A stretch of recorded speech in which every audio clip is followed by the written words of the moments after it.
Halo, assalamualaikum warahmatullahi wabarakatuh, teman-teman. Hari ini saya akan buat video tentang finite state automata.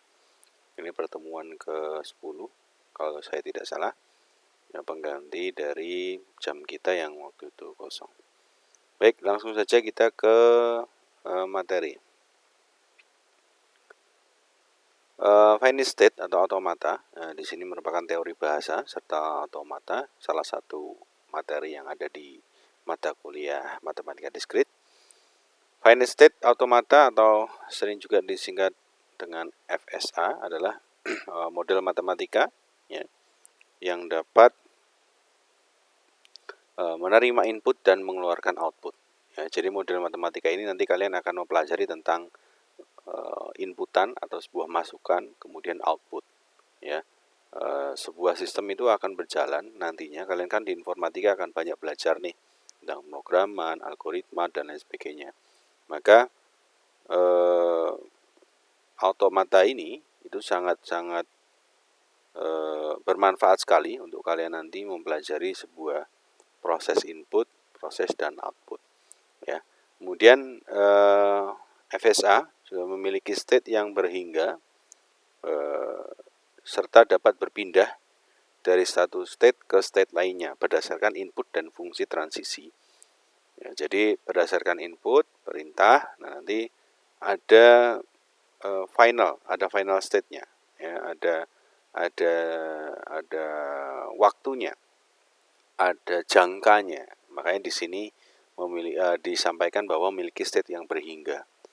Kemudian berikutnya tidak memiliki tempat penyimpanan atau memori, ya, hanya bisa mengingat state terkini, ya, state yang saat ini. Yang berikutnya ada mekanisme kerja dapat diaplikasikan pada elevator, text editor, analisa leksikal, kemudian sama Banchak parity.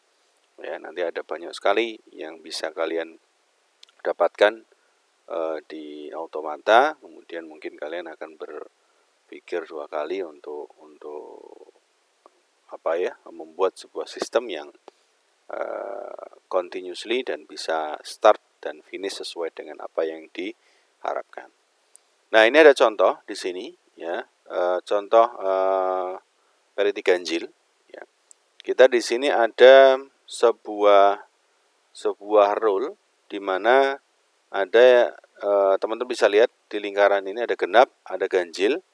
Nah, kita ada sebuah langkah, ya, sebuah langkah dari 0 1 0 1 1 0 1. Nah, di sini ada state, ya, ada state genap, kemudian ada final state. Final state itu yang garisnya 2, double. Artinya dia akan menjadi sebuah state terakhir, state akhir. Kita lihat dulu, jika di awal itu genap, nilainya 0, maka seperti halnya di panah ini bernilai 0, dia panahnya akan kembali ke state awal. Genap nilai 0 kembali ke genap. Genap nilai 1 maka akan ke ganjil. Ganjil nilai 0 dia akan kembali ke ganjil. Kemudian ganjil nilai 1 maka dia akan kembali ke genap. Genap nilai 1 dia akan kembali ke ganjil. Ya. Ganjil nilainya 0 kembali ke ganjil. Maka terakhir ini adalah ganjil kembali ke 1. Maka rule ini itu tidak dapat diterima oleh mesin, ya, karena dia tidak berhenti pada final state.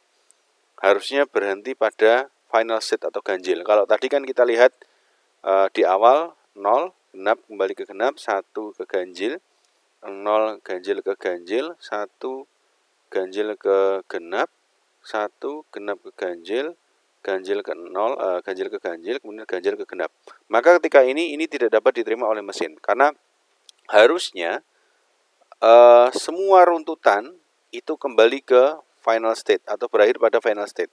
Kalau kita lihat tadi, kalau hanya sampai sini saja, misalnya sampai 0 saja, maka dia akan menjadi final state. Tapi karena di sini ada 1, dia harus kembali lagi ke genap. Maka ini tidak bisa diterima oleh mesin.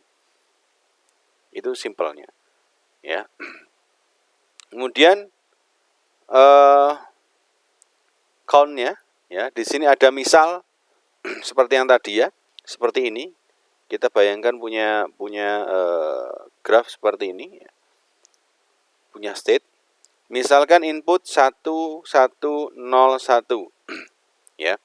Genap 1, ganjil 1, genap 0, genap 1. Ganjil diterima oleh mesin. Kita lihat inputnya adalah 1101. Yang pertama ada 1, 1, 0, 1. Ini akan diterima oleh mesin. Ya, kita lihat inputnya 1, ya, dari genap ke ganjil 1. Ini kan angka 1 ya. Kemudian 1 dari ganjil ke genap kembali. Kemudian di sini ada 0, genap ke genap lagi. Kemudian ini ada 1, genap ke ganjil. Maka ini akan diterima oleh mesin. Ya, ini karena berakhir pada final state. Ya, berakhir pada ganjil. Sekarang kita lihat yang kedua, ada input 1100. Nah, di sini 1100 ternyata ditolak oleh mesin. Kita buktikan coba. 1100. Kita lihat. Dari genap, ya, bernilai 1, maka ke ganjil. Dari ganjil bernilai 1 ke genap, ya, dari genap bernilai 0 ke genap, genap bernilai 0 ke genap lagi. Maka ini tidak diterima oleh mesin karena tidak berakhir pada final state, tidak berakhir pada ganjil. Ya, perlu diingat bahwa final state itu cirinya adalah garis 2, garisnya ada 2. Oke.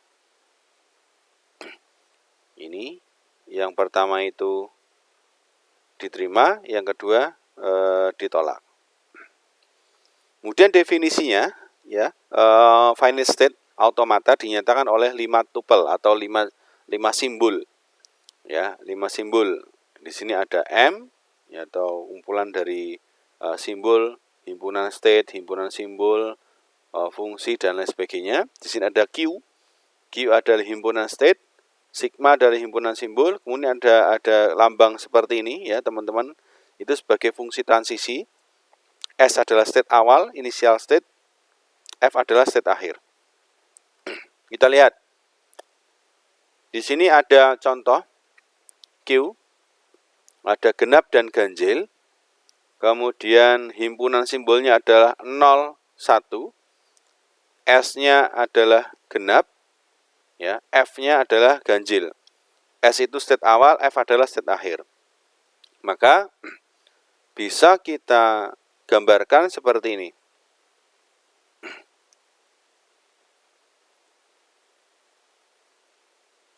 Ini final state-nya adalah ganjil. Mohon maaf kalau gambarnya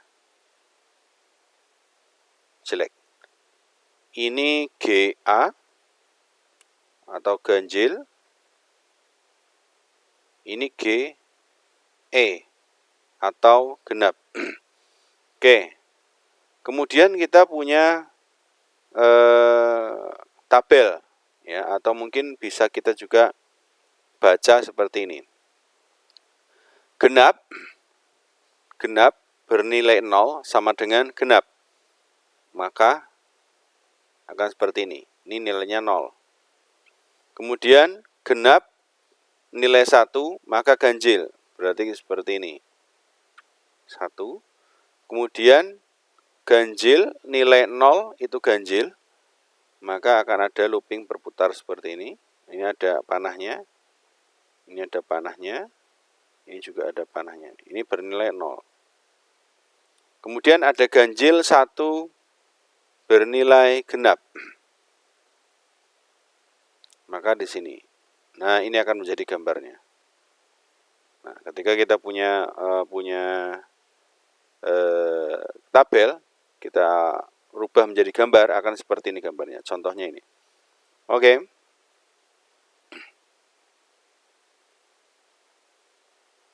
Nah, sifat-sifat FSA ya adalah jumlah state berhingga dan dapat berpindah-pindah dari satu state ke state yang lain. Kemudian perubahan state dinyatakan dengan fungsi transmisi, ya perubahan. FSA memiliki kemampuan mengingat terbatas karena tidak memiliki tempat penyimpanan. Jenis-jenis FSA, ya, deterministic finite automata atau DFA. Dari satu state ada tepat satu state berikutnya untuk setiap simbol yang dimasukkan terima. Ya. Non-deterministic finite automata atau NFA, dari satu state ada 0, 1 atau lebih state berikutnya untuk setiap simbol masukan. Ya, ini ada DFA. Contoh pengujian pariti ganjil. Ya, contoh lain ada pengujian untuk menerima bit string dengan banyaknya 0 genap serta banyaknya 1 genap.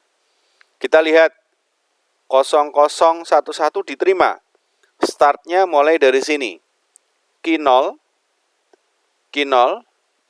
memiliki inputan 0, maka dia akan bergeser ke Q2. Q2 memiliki inputan 0, maka dia akan berpindah ke Q0. Ya, ini berdasarkan panah ya, teman-teman lihat panah. Kemudian di Q0 mendapat inputan 1, maka dia akan bergeser ke Q1.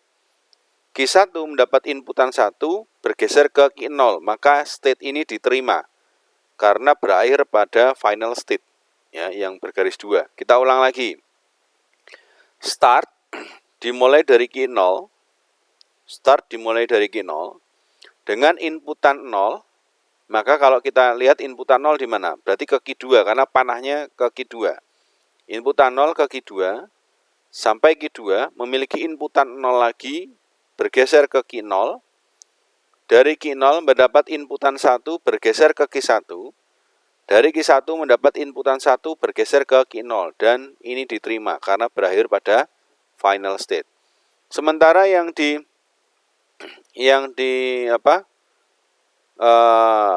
pernyataan kedua, ya, dia nolnya berjumlah ganjil. Ini ada 1, 2, 3. Kalau ini kan ada 2.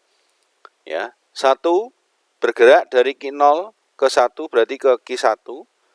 Q1 mendapat inputan 0 berarti ke Q3. Q3 mendapat inputan 0 berarti ke Q1. Ya. Q1 mendapat inputan 1 berarti ke Q0. Q0 mendapat inputan 0 berarti ke Q2. Dan ini juga ditolak. Karena ini berakhir pada bukan pada final state. Ya. Oke. Contohnya, ya. Di sini ada Q-nya, Q0, Q1, Q2, Q3. Kemudian angkanya, jumlahnya adalah 0 dan 1. S-nya adalah Q0. Final state-nya, ini start state-nya adalah Q0. Final state-nya adalah Q0.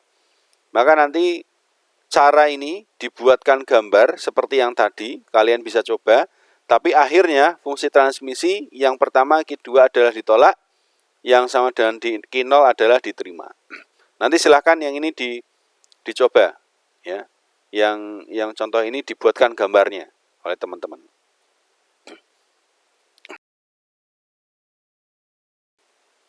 Nah, baik teman-teman. Yang kedua, berikutnya kita ada NFA atau non-deterministic finite automata. Ya, jadi ada perbedaan dari yang deterministik tadi. Kalau sekarang non-deterministik, dia memiliki fungsi transisi yang lebih dari 0. Ya, fungsi transmisinya bisa lebih dari 0. Jadi kalau yang tadi di awal itu masing-masing transmisinya ada 1,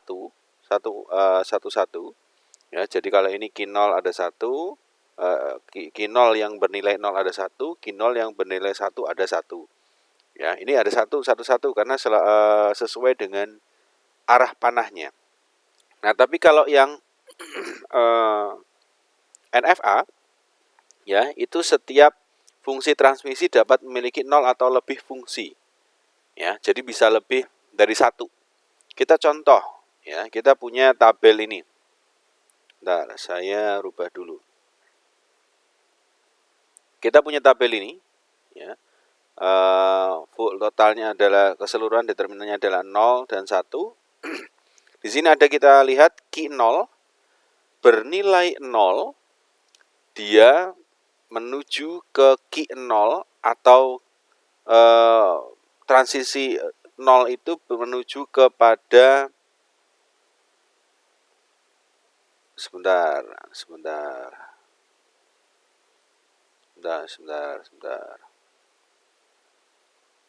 Saya lupa istilah namanya. State, oke. Q0 yang tadi, ya, Q0 bernilai 0, kita menuju ke state yang sama, balik lagi. Berarti gambarnya seperti yang di kanan. Q0 bernilai 0, Q0 bernilai 0, dia akan kembali ke Q0 lagi. Ya. Kemudian kita lihat Q0 bernilai 0, maka dia akan menuju ke Q3. Maka langsung kita gambarkan seperti ini saja. Q0 bernilai 0, maka dia akan ke Q3. Ya. Kemudian berikutnya, Q0 bernilai 1, dia akan ke Q0 atau ke titik awal, titik dia semula. Ya. Nah, ini yang disebut sebagai fungsi transisi dapat memiliki 0 atau lebih. Ya.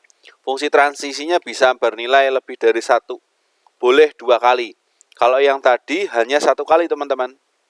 Ya, hanya 1 kali. Kalau ini boleh 2 kali. Nah, kalau 2 kali berarti dituliskan transisi yang pertama, koma transisi yang kedua. Karena tadi yang transisi pertama itu nilainya 0, ya. Transisi pertama nilai 0, sekarang kita panggil lagi Q0, nilainya 1, dia kembali ke state Q0. Maka di sini panahnya looping, berulang, kembali ke Q0 dengan nilai 1. Ya, dengan nilai 1. Kemudian Q0 bernilai 1, ya, dia menuju ke Q1. Berarti Q0 bernilai 1, dia menuju ke Q1. Nanti pembuatan gambarnya akan seperti ini. Ya, ini bikin gambarnya akan seperti ini. Lanjut. Kemudian kita lihat lagi di sini ada Q1. Yang ini sudah selesai ya, Q0 sudah selesai. Q1, ya, Q1 bernilai 0, maka kosong. Berarti tidak ada 0, tidak ada nolnya. Ya, Q1 bernilai 0 kosong, berarti tidak ada panah keluar dengan nilai 1. Tapi di sini kita lihat Q1 bernilai 1, dia menuju ke Q2. Berarti langsung ke sini. Q1 bernilai 1, dia menuju ke Q2. Q2 ini sebagai final state-nya. Ya, Q2 sebagai final state-nya. Q2 dan Q4. Kemudian selanjutnya Q1 sudah selesai, kita berpindah ke Q2. Ya. Q2 bernilai 0, maka dia kembali ke state awal, ke state Q2. Ya, langsung ke Q2, berarti muter, looping lagi. Nilainya adalah 0. Q2 nilainya 0, maka dia menuju ke Q2 sebagai final state. Kemudian di sini ada lagi Q2 bernilai 1, dia kembali ke Q2. Maka ada 2 transisi, bernilai 0 dan bernilai 1. Ya, Q2 bernilai 0 ke Q2, Q2 bernilai 1 ke Q2. Kemudian next ada Q3. Q3 bernilai 0, dia akan ke Q4. Q3 bernilai 0 akan ke Q4. Kemudian Q3 bernilai 1, maka tidak ada nilainya atau kosong. Maka tidak ada transisi 1 pada final state Q3. Yang ada hanya 0. Kemudian yang terakhir Q4 ya, Q4 bernilai 0 ya, itu menuju ke state Q4. Maka Q4 bernilai 0 menuju ke Q4. Q4 bernilai 1 juga menuju ke Q4. Ya, Q4 bernilai 1 menuju ke Q4. Nah, ini akan menjadi hasil akhir dari tabel yang teman-teman lihat. Ya, inilah perbedaan antara DFA dan NFA. Ya, jadi teman-teman bisa membedakan antara keduanya. Ya, hanya yang kalau DFA hanya satu state, kalau yang non NFA ada 1, 0, 1 atau lebih state. Ya, state-nya bisa lebih. Cara gambarnya sama kurang lebih. Nah, nanti ini teman-teman bisa pelajari, kemudian teman-teman coba kerjakan, ya, kemudian cari contoh. Cari contoh bisa kalian latih di rumah kalian masing-masing, mengerjakan tugasnya. Baik, terima kasih untuk semuanya. Semoga sehat selalu. Selamat mengerjakan tugas. Assalamualaikum warahmatullahi wabarakatuh.